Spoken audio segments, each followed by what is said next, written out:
What's going on, everybody? I hope everybody is doing well. Before this video gets started, I want to thank you guys so much for 200 subs. It's really great to build a small community of people I could just talk basketball with, talk Celtics with. I'm trying to hit 500 before January 1st, so if you hear this, you're not subbed up, sub up, please. But anyway, let's move on to the game. The Celtics come away with another win, this time 120-113 against the Cleveland Cavaliers. The Celtics are still the only team that's undefeated at home, improving to 11-0, and their overall record 17-5, tied for the best in the NBA. Because of the in-season tournament, there's been a lot of time off recently for this Celtics team. We're at December 12th now, and in the past 12 days, this team has played 4 games. And it looked like this team was shaking off some rust on both ends of the floor to start off the game. Open shots not falling, slow to react on defense, just overall sluggish energy. At one point there in the first quarter, the Celtics were shooting 1 for 10 from 3, and they found themselves down 14 points. But thank God for JB. Without JB, this team would have been down a huge deficit early, 25 points probably. He scored the first 10 of 12 Celtics points. But I thought this game really turned around there in that second quarter. It's funny to look back on the season, listen to the earlier episodes, and hear myself talking about the bench and how all the worries I had about this bench. But tonight, they were the reason this game turned around. Peyton Pritchard comes in the game late in the first quarter, hits that 3. Early in the second quarter, hits another 3, just takes the lid off the basket for everybody, and then gets that nice chase down block or a strip in transition where things really turned around though. And I know I do this every episode. I know I do. You guys might be getting sick of it, but you guys understand I'm not exaggerating. You watch the game, so you know those back-to-back threes from Derek White. It turned the whole thing around. It brought the crowd back into the game. Just another phenomenal game from Derek, shooting better than 50% from 3, 5 for 8, finished with 17 points, and as always, is just doing the little things on both ends of the ball. It's really crazy to look back on Derek from when he first got here until now, to see how much he's evolved his game and how much better he is, how much more confident he is within the system.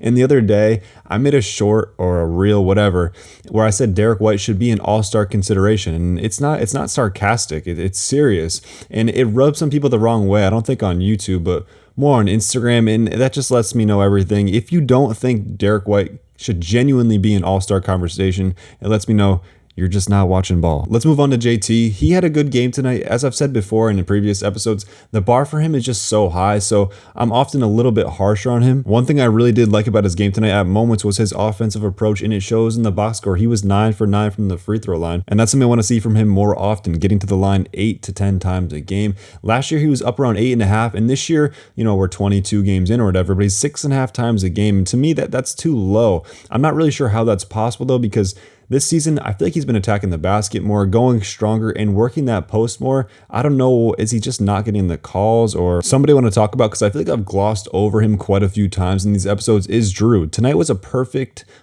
representation of what Drew brings to this team on both ends of the ball. If you just take a couple of minutes and watch Drew, the amount of actions he gets ran through, the amount of screens he fights over, and I know this team, and I know the Celtics come into the night with a defensive scheme for the Cleveland Cavaliers, but Drew's out there like a defensive coordinator at times, coordinating things on the fly, just instinctually. I've been watching basketball 17, 16 years, not that my opinion even matters at all, but he is one of the most impressive defenders I've ever watched. He plays championship level defense on every single possession. And as a whole tonight, I thought this defense was pretty good. I know there were times there in that second half where Garland and Mitchell specifically, were eating up that drop coverage, but that's just kind of the risk you take when you play that defense against these kind of guards. But I think another good stat to measure this defense is the free throws. You're playing against two really shifty guards in Mitchell and Garland who were able to get into the paint, finish, and draw fouls. But you look tonight, between the two of them, they shot 2 free throws, so they played good defense without fouling. Next, I want to talk about Kristaps and late game execution. Kristaps got off to a rough start, didn't score a single bucket in the first half of the game, but he really got it going there in that second half, hitting a couple threes, getting some easy ones, and what I've been waiting for all year,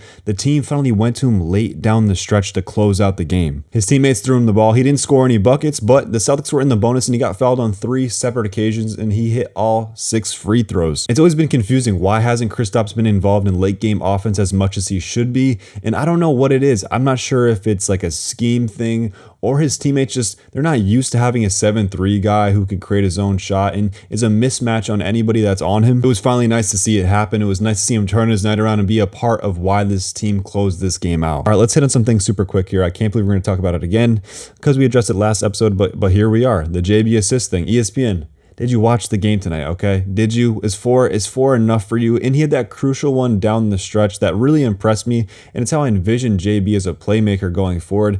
in the post there, finding Derek White for the cross-court pass in the corner for the three. That really sealed the game, and that's how I envision JB being a playmaker going forward. We all know Jaylen Brown is not an elite passer or an elite playmaker, but that's okay because that's not his role in the team. His role is to get buckets, but moving forward, he is a guy who has the ball in his hands a lot. I don't see why he can't develop his playmaking. He's developed every other aspect of his game since he's been in the league.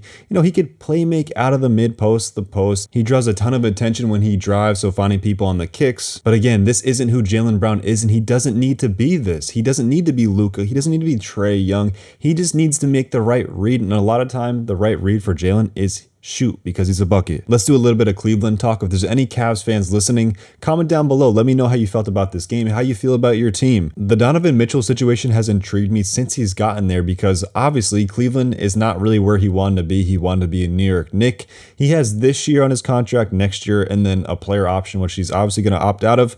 So like, what's the deal with that? How do you guys feel about it? Is it just like, all right, we'll just take these like this year, next year with you, and we'll just enjoy those years and then you're off? Or do you want to trade him and try to get something for him? Or do you guys want to re-sign him? Is that even a possibility? And for that big situation, you got Jarrett Allen, Evan Mobley. Allen is as solid as they come. Evan Mobley in his third year, we don't really know what his ceiling is going to be. I know some people kind of projected him to be the next Kevin Garnett. I can't even say the other name. But I don't know how that's looking. The double big thing is always something I'm super skeptical about unless you have one who's super versatile. And Evan Mobley, he is pretty versatile. He's got to work in that jumper a bit more. We see it working in Minnesota right now with Cat and Rudy. I wish there was a way you guys could come up with an elite wing, like a Jaylen Brown type player would be perfect for your team. Obviously, that's easier said than done because all NBA wings are the most highly coveted players in the league.